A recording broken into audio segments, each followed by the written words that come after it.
Friends, स्वागत करते हैं ईवीएस समाधान के एक और लेक्चर में आप सभी का। और जो हमारा चल रहा था सेमेस्टर थर्ड सेमेस्टर की बात करेंगे। पेपर फर्स्ट के तहत हमारी यूनिट नंबर 1 जो थर्मोडायनेमिक्स चल रही थी। आज हम जो बात करने वाले हैं, बात करेंगे स्थिर तापीय प्रक्रम की बात करने वाले हैं। देखिए, स्थिर तापीय प्रक्रम क्या होता है। स्थिर तापीय प्रक्रम वह प्रक्रम होता है जिसके अंतर्गत हम क्या करते हैं, कोई तंत्र में जो परिवर्तन करते हैं। परिवर्तन के दौरान क्या होता है, उसका ताप टेम्परेचर क्या होता है, नियत रहता है। तो वैसे प्रकार का जो प्रक्रम है वो क्या कहलाता है, स्थिर तापीय प्रक्रम कहलाता है। देखते हैं किसी तंत्र में स्थिर ताप में परिवर्तन स्थिर तापीय प्रक्रम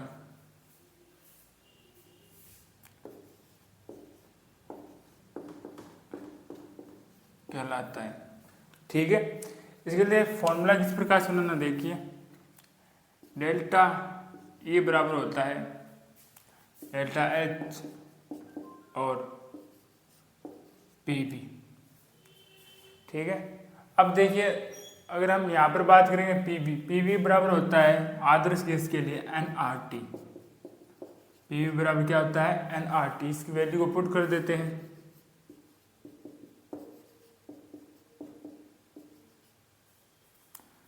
nRT टेम्परेचर को हमने स्थिर रखना है, तो यहाँ इसका T की वैल्यू क्या हो जाती है, 0,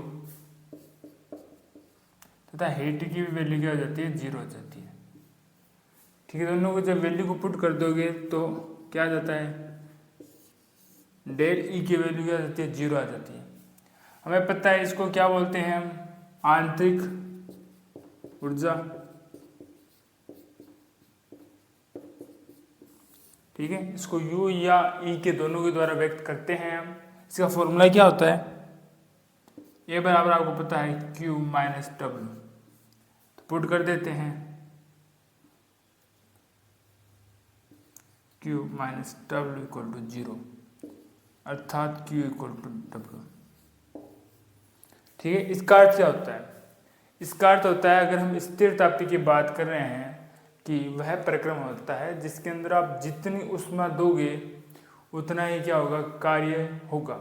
ठीक है, अर्थात जितना कार्य करेंगे उतनी ही ऊष्मा इसके अंतर्गत खर्च होने वाली है। ठीक है, इसमें जितना या जितनी ऊष्मा देंगे उतना ही कार्य होगा। ठीक है, जितना कार्य करेंगे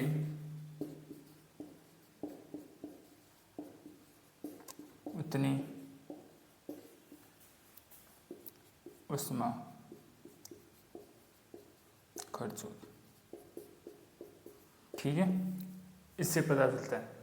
अब आगे आता है ऊष्माधारिता। ऊष्माधारिता का अर्थ क्या होता है, जब किसी तंत्र होता है या उस मात्रा को कहेंगे ऊष्माधारिता जिसमें 1 डिग्री ताप बढ़ाने पर, इतना क्या होता है, 1 डिग्री जिसमें ताप बढ़ जाता है ना, टेम्परेचर बढ़ जाता है, उसको उस तंत्र की या उस मात्रा को क्या बोलते हैं, ऊष्माधारिता कहते हैं। हमारे पास अगला क्या टॉपिक है, ऊष्माधारिता। ठीक है, किसी तंत्र की वह मात्रा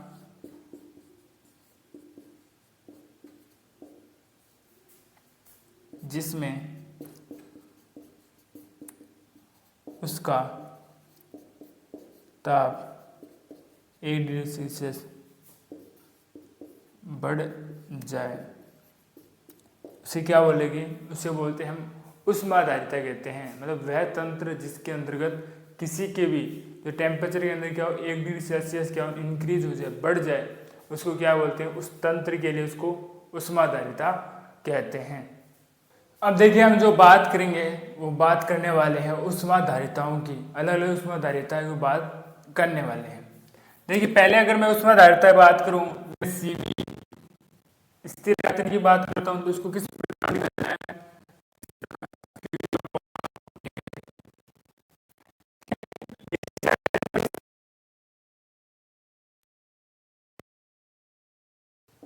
क्यूपी और टीएलटी। ठीक है, अब हम जब स्थिर ताप की आप बात करोगे, हमें पता है कि जो E बराबर होता है वो क्या होता है, उष्मागति के प्रथम नियम से Q अपॉन W, और W को हम क्या लिख सकते हैं, पी डी वी।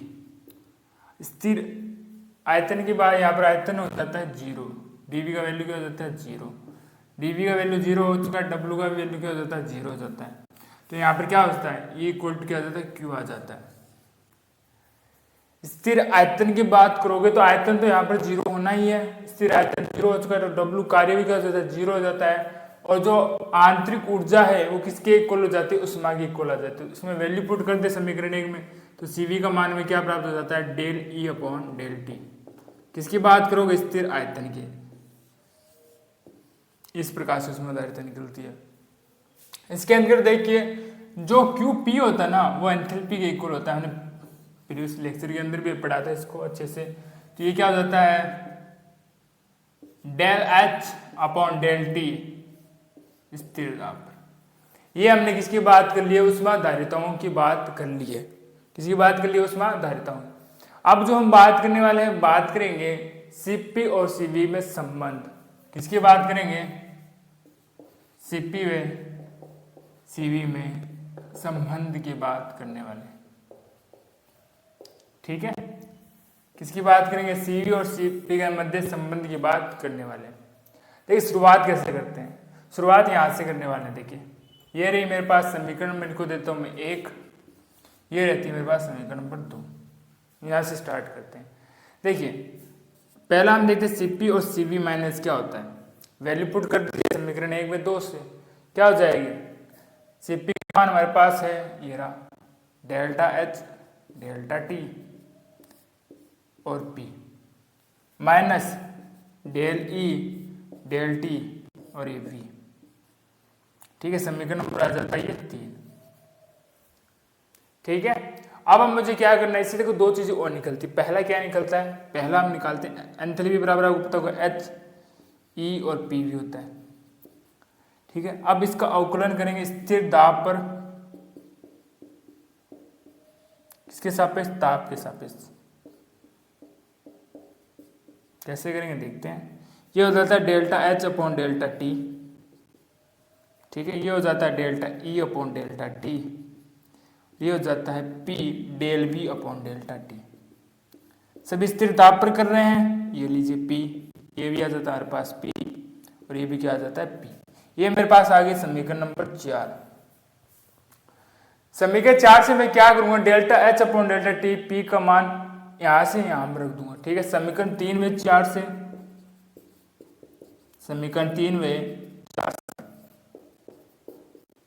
मान रख दीजिए। मान रखोगे तो क्या आएगा, CP CV मान रखते तो आ जाता है डेल्टा E डेल्टा T स्थिर दाब पर, डेल V डेल्टा T स्थिर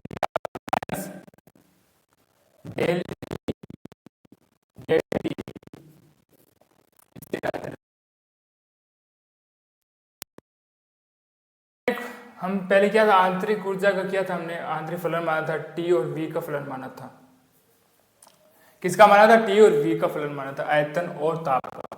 तो इसकी भी हम अगर निकाले, इसको अभी अवकलन करते हैं, TP आंशिक अवकलन करें इसका। पहले मैं आयतन को स्थिर मानता हूँ डेल्टा T, फिर मैं कर लेता हूँ ताप को स्थिर मान के कर लेता हूँ।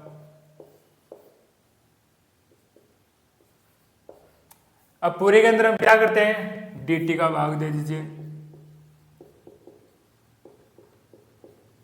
जब आप dt का भाग देंगे, इसके अंदर आता था dE अपॉन dt, इसके अंदर dt कैंसिल हो जाएगा तो बचेगा dE upon delta T V।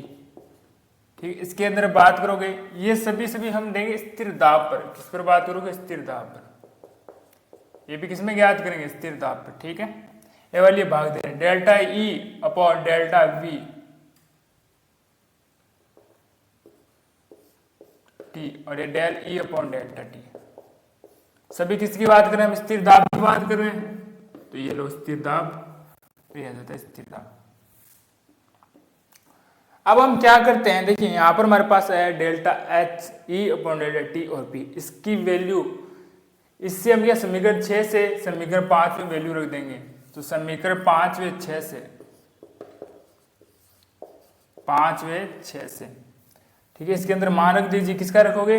Delta E और डेल्टा टी का मान रख देते हैं, ठीक है। तो ये हो जाता है C P minus C V, मान रख दीजिए पूरा ये डेल्टा ई डेल्टा टी और v plus del E del V upon delta T, del V del T और ये p, ठीक है, मान रख दिया ना। फिर क्या आ जाता है? फिर आ जाता है प्लस p डेल v और डेल्टा t स्थिर दाब पर minus del E del T स्थिर आयतन पर।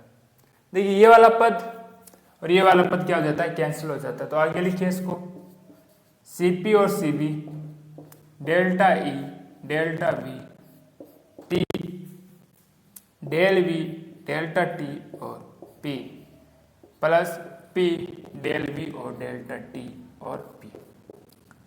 इसमें देखिए कॉमन पद क्या है? डेल्टा वी व डेल्टा टी, इसको बाहर निकाल लेते हैं। तो C P minus C V del V upon delta T और पी, इसको बाहर निकाल लेते हैं। डेल ई और डेल वी टी और पी, ठीक। अब जो यहाँ पर आपको आंतरिक ऊर्जा दिख रहा है ना, और आंतरिक ऊर्जा में हम क्या करते हैं? स्थिर आयतन के सापेक्ष जब आप अवकलन करते हैं तो इसका मान क्या होता है? जीरो होता है। संयोजक बल लगते हैं जिसके कारण इसका मान क्या होता है? जीरो। तो delta E upon delta V T का स्थिर आयतन ताप के अंदर क्या होता है? मान जीरो होगा। तो मान जीरो रख देते हैं। तो एक बार इतना नोट डाउन कीजिए, फिर इसको थोड़ा आगे और करते हैं। अब क्या करते हैं? हम समीकरण में मान रख देते हैं। ये हमारे समीकरण नंबर हो चुकी है 7, ठीक है। समीकरण 7 के अंदर मान रख देते हैं। क्या रखोगे? समीकरण 7 से जब हम मान रख देते हैं आता है सी पी सी वी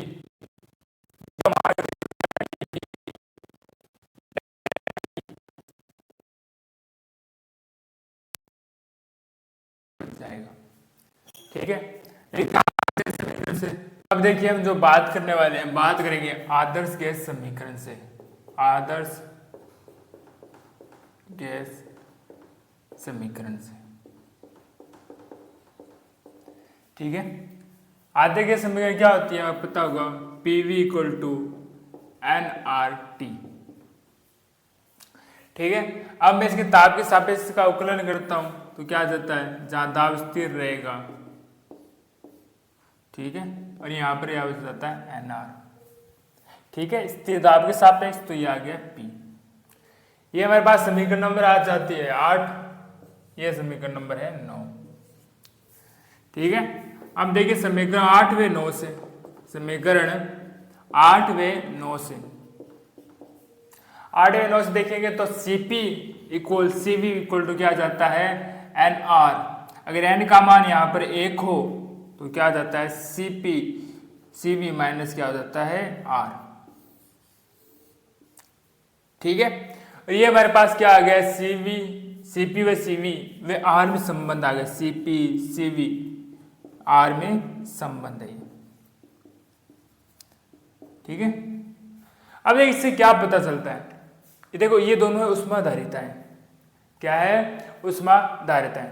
इस नियम के द्वारा हम पता करते हैं, अगर हम मैं क्या लेता हूँ, कोई ठोस लेता हूँ या क्या लेता हूँ, द्रव, तो उनकी जो उष्माधारिताओं का जो अंतर होता है ना, वो होता है नगण्य। क्या होता है? लगभग बराबर होता है, ठीक है। क्या होता है? बराबर। अगर आप बात करेंगे ठोस की वे गैस की उष्माधारिता का अंतर क्या होता है? नगण्य होता है। यह बहुत कम अंतर होता है। इस कारण से क्या होता है? Cp इक्वल टू क्या आ जाता है? Cv। Cp इक्वल टू क्या आ जाता है? Cv आ जाता है, ठीक है। अब देखिए जब मैं क्या करता हूँ 1 डिग्री जब ताप बढ़ाता हूँ, क्या बढ़ाता हूँ, जब मैं 1 डिग्री ताप बढ़ाऊंगा तो उसमें क्या होगा, जो प्रसार कार्य आयतन की वृद्धि के लिए जो प्रसार कार्य किया होगा वो उसमें क्या होता है, ऊर्जा क्या होती है, खर्च नहीं होती है। ठीक है, मैंने 1 डिग्री ताप बढ़ाया, आयतन में वृद्धि हो रही है, आयतन में वृद्धि के दौरान जो प्रसार कार्य होगा उसमें कोई भी ऊर्जा खर्च नहीं होगी, अर्थात मैंने जितनी ताप दी है, जितनी ऊष्मा दी है उसको वह ताप में वृद्धि हो जाती है। ठीक है, क्या हो जाती है, ताप में वृद्धि हो जाती है। अगर आप ठोसों के लिए बात करते हैं ना तो उसके लिए कभी भी जो CV है स्थिर आयतन पर कभी भी ज्ञात नहीं होता है, उसका मान नहीं निकाल सकते ठोसों के लिए। केवल और केवल CP का मान हम मान लेते हैं, क्योंकि हमने जब CP का मान मानना है तो इस कारण से क्या होगा, CV का भी मान हमें मानना पड़ता है। किसका मान मानना पड़ता है, CV को भी मान मानना पड़ता है। इस लाइन को भी लिख लेते हैं। ठीक है, अगर मैं बात करूं कोई में 1 डिग्री ताप बढ़ाए, इससे पता चलता है, इससे 1 डिग्री सेल्सियस ताप बढ़ाया है, ठीक है, उसमें क्या होगा, आयतन में वृद्धि, आयतन में वृद्धि, आयतन वृद्धि अर्थात प्रसार कार्य, ऊर्जा खर्च नहीं होगी, ऊर्जा खर्च नहीं होगी, क्या होगी, प्रसार कार्य के अंदर ऊर्जा खर्च नहीं होगी। आप जितनी ऊष्मा देंगे क्या होगा, आप जितनी ऊष्मा देंगे उतना ताप बढ़ेगा, उतना ही क्या होगा, ताप बढ़ने वाला है। जितनी आप ऊष्मा देंगे उतना ही ताप बढ़ेगा। अगर आप ठोसों के लिए बात करें, CV कभी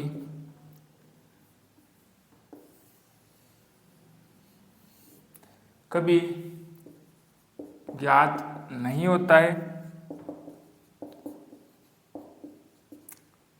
CP का मान लेते हैं, फिर CV का भी मानना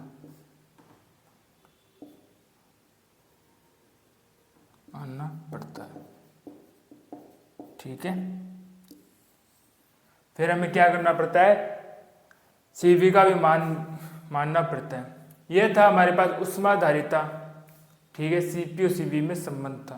तो आशा करते हैं आज का लेक्चर आपको अच्छे समझ में आया होगा। फिर भी मैंने कहा तो कोई डाउट्स है तो कमेंट में लिख दीजिएगा, आने वाली क्लास के अंदर उसका जरूर सोल्यूशन दिया जाएगा। लगातार रिवीजन करते रहिए और पढ़ते रहिए, और लगातार रिवीजन और पढ़ते रहने से जब तक एग्जाम आएंगे तब तक आपको प्रत्येक चीज़ें, आपके कॉन्सेप्ट क्लियर हो जाएंगे। पर फिर भी मैंने कहा तो कोई डाउट्स रहता है तो कमेंट में लिख दीजिएगा, आने वाली क्लास के अंदर जरूर सोल्यूशन दिया जाएगा। मिलते हैं आपको एक और नए लेक्चर में, तब तक के लिए धन्यवाद।